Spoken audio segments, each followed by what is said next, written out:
Laissez-moi parler à cette personne qui a l'impression d'avoir perdu sa valeur aujourd'hui. Voici un billet d'$1. Maintenant, si je vais au magasin et qu'il y a quelque chose à 90 cents, puis-je l'acheter avec ce billet d'$1? D'accord, très bien. Donc, si je vais au magasin et qu'il y a quelque chose à 85 cents et qu'après les taxes, ça fait 96 cents, puis-je l'acheter avec ce billet d'$1? D'accord, très bien. Et si je fais une boule avec le billet d'$1? Pensez-y maintenant. Comme si je venais d'acheter un billet d'$1. Donc il ne peut pas valoir $1 maintenant. Il vaut probablement environ 95 cents, n'est-ce pas? Combien pensez-vous qu'il vaut? Non, $1.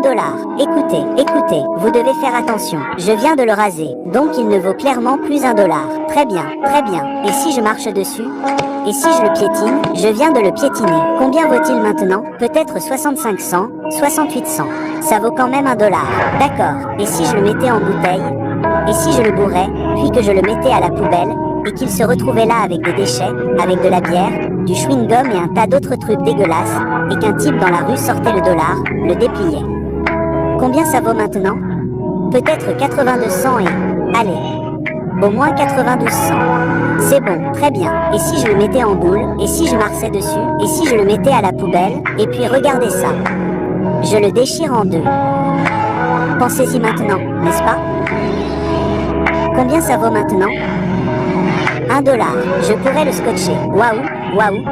SH. Attendez une seconde. Je viens de le raser. Je viens de marcher dessus. Je l'ai mis à la poubelle. Je l'ai sorti. Puis je l'ai déchiré en deux. Et vous voulez dire que je peux ramasser le dollar? Je peux l'essuyer. Et je peux mettre du scotch autour et il vaut toujours $1. Alors pourquoi si ce dollar ne perd pas sa valeur? Alors pourquoi avez-vous l'impression d'avoir perdu votre valeur? Parce que beaucoup d'entre vous ont l'impression qu'on vous a marché dessus. Vous avez l'impression d'avoir été mis de côté. Vous avez l'impression d'avoir été abandonné. Vous avez l'impression qu'on a parlé de vous. Vous avez l'impression d'avoir été maltraité. Comme si quelqu'un vous avait pris quelque chose, quelqu'un vous avait blessé, quelqu'un avait profité de vous. Et au plus profond de vous, vous avez l'impression d'avoir perdu une partie de votre valeur. Et je suis là pour vous dire aujourd'hui que ce dîner a toujours de la valeur. Car il y a des hommes, il y a des années qui ont donné de la valeur à cette vie et on dit que quoi qu'il arrive, elle peut toujours être reconnue. Elle peut toujours être effacée.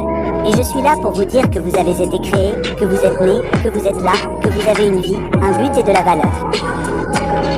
Et même si vous avez traversé des moments difficiles, que vous avez connu une dépression, que vous avez peut-être envie de vous faire du mal ou d'abandonner, je suis là pour vous dire que vous avez toujours de la valeur et que rien ne peut vous enlever votre valeur. Alors ce que vous devez faire maintenant, c'est vous relever. Vous devez vous dépoussiérer et continuer à avancer.